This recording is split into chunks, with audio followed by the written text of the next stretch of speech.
பாட்டாளி மக்கள் கட்சியினுடைய தலைவர் அன்புமணி ராமதாஸ் தமிழக மக்கள் உரிமை மீட்பு பயணம் எனும் பெயரில் 101 நாட்கள் தமிழகம் முழுவதும் இருக்கின்ற மாவட்டங்களில் பல்வேறு விதமான நடைபயணங்களை மேற்கொண்டு மக்களிடையே விழிப்புணர்வு ஏற்படுத்தினார்.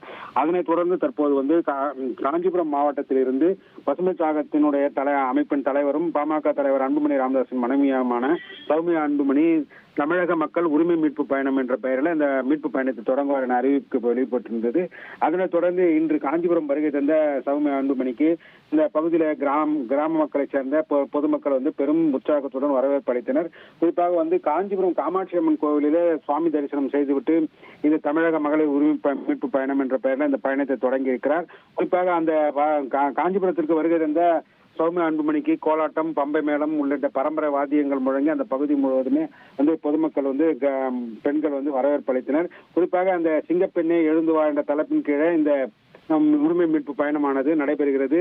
இதிலே பெண்களுக்கான மகளிருக்கான உரிமைகள் அதிகாரத்தில் பெண்களுக்கு சம வாய்ப்பு உரிமை, மதுபானத்தால் பாதிக்கப்பட்ட பெண்களுக்கு உரிமை, வன்முறை இல்லா வாழ்வுக்கான மகளிர் உரிமை உள்ளிட்ட பல்வேறு அடிப்படைகளுக்கு இருக்கக்கூடிய பெண்களுக்கான பிரச்சனைகள் மற்றும் உரிமைகளை குறித்து விழிப்புணர்வு ஏற்படுத்துவதற்காக தமிழகம் முழுவதுமே இந்த மீட்பு பயணம் நடைபெறுகிறது. குறிப்பாக இந்த தனியார் திருமண மண்டபத்தில் வைத்து நடத்தப்பட்ட இந்த பயண தொடக்க விழாவில் ஏராளமான பெண்கள் கலந்து கொண்டனர்.